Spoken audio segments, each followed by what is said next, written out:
Hi, my name's Michael. This is Punk.a.folk, and this is my review of the Tripowin X HBB Olina, another collaboration IEM between manufacturer Tripowin and IEM reviewer Hawaiian Bad Boy.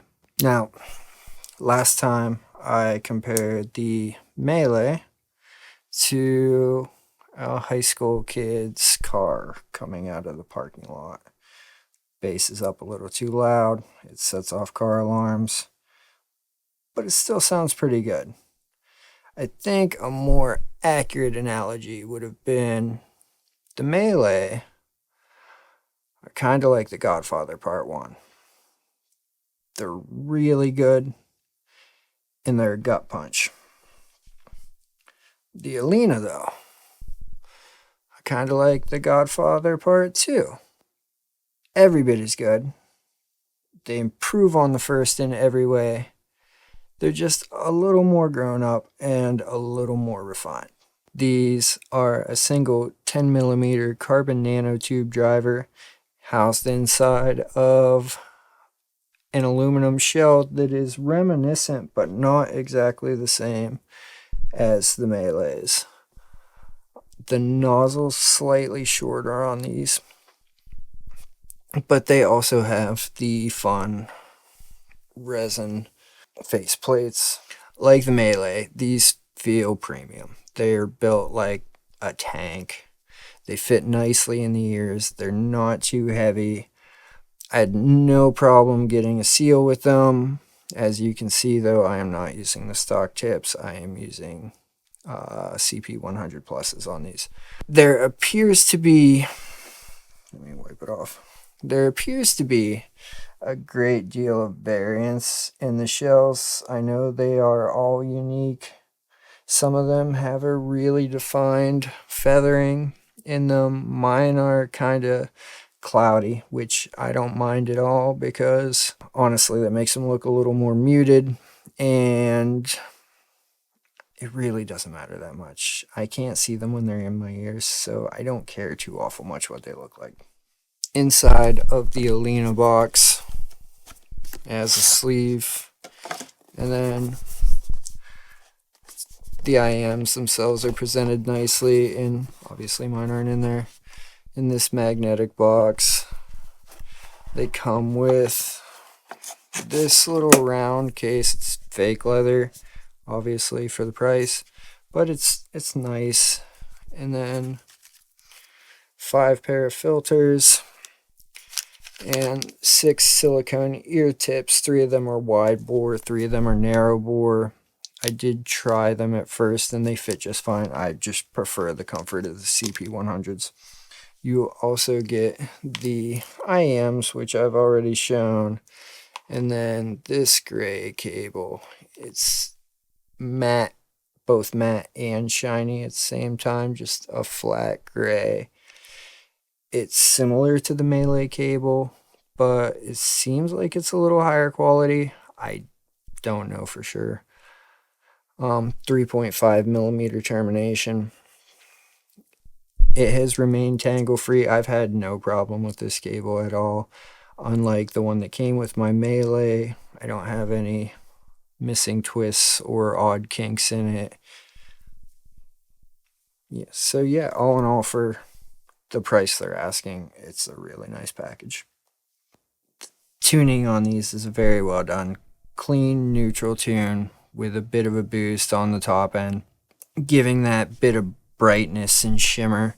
They've not, to me, come off harsh at all, and I have tested them on my Cadelics. I have also tested them on my FIO BTR5, my laptop, and Apple dongle. My normal everyday sources. So I mean, let's get into how they really sound with some music. The bass on these is absolutely perfect for my library and the way I like to listen. It's slightly elevated with a sub bass roll off.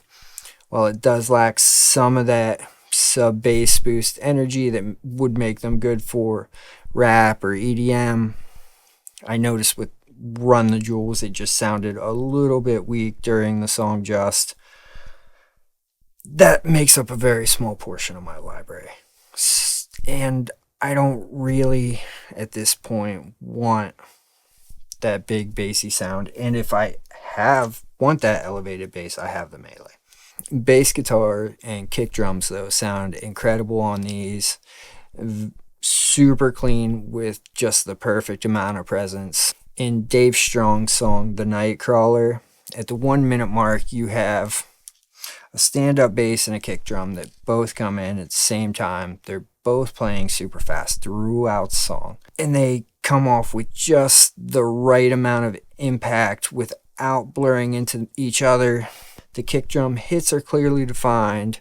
That stand-up bass pluck is clearly defined without them bleeding into the mids. Speaking of the mids are great as well. The vocals are crisp and clear. They're a bit forward, but never aggressively so. In the song by Michael Caine, In the Morning Afters, Tear This World Apart, you have Mike's raspy vocals, which sound natural, like he's standing in front of you, while you also have the piano playing through the mids with real feeling key strikes up and down the keys. You have several guitar tracks playing, but this set really shines when the female vocalist comes in to harmonize, and she is set a bit back in the mix. So on the Melee, I didn't get the same feeling. Her vocals just shine on these. You can tell exactly where she's at. You can hear her clearly, and it's beautiful. It's hauntingly beautiful, so I highly suggest checking that song out.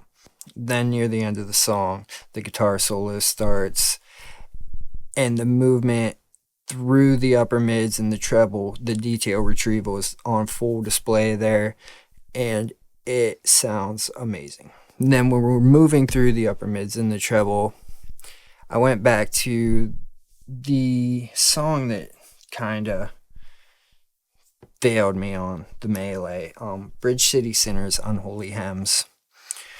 You have Libby's vocals, you have a mandolin, a banjo, trumpets, you have a violin, and they're all fighting for attention in that upper region.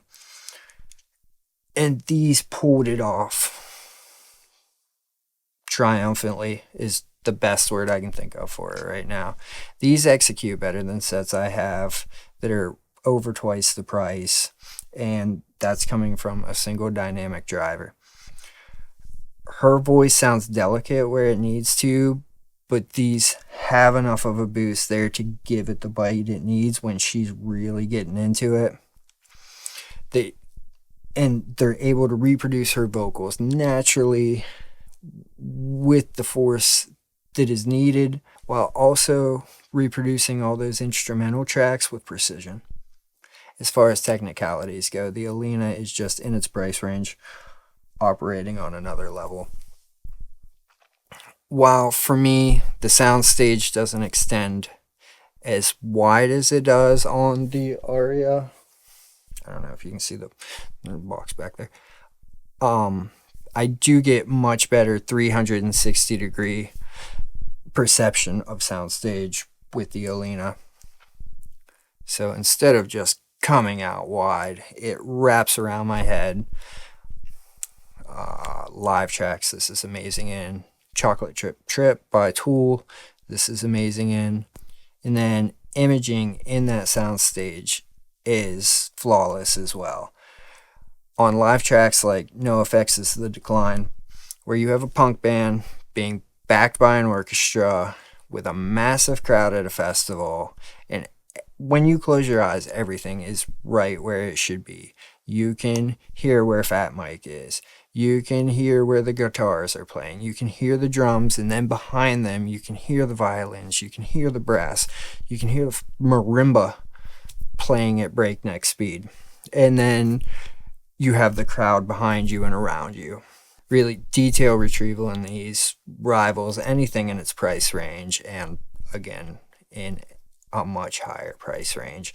I'm not going to go crazy and say these beat $500 sets.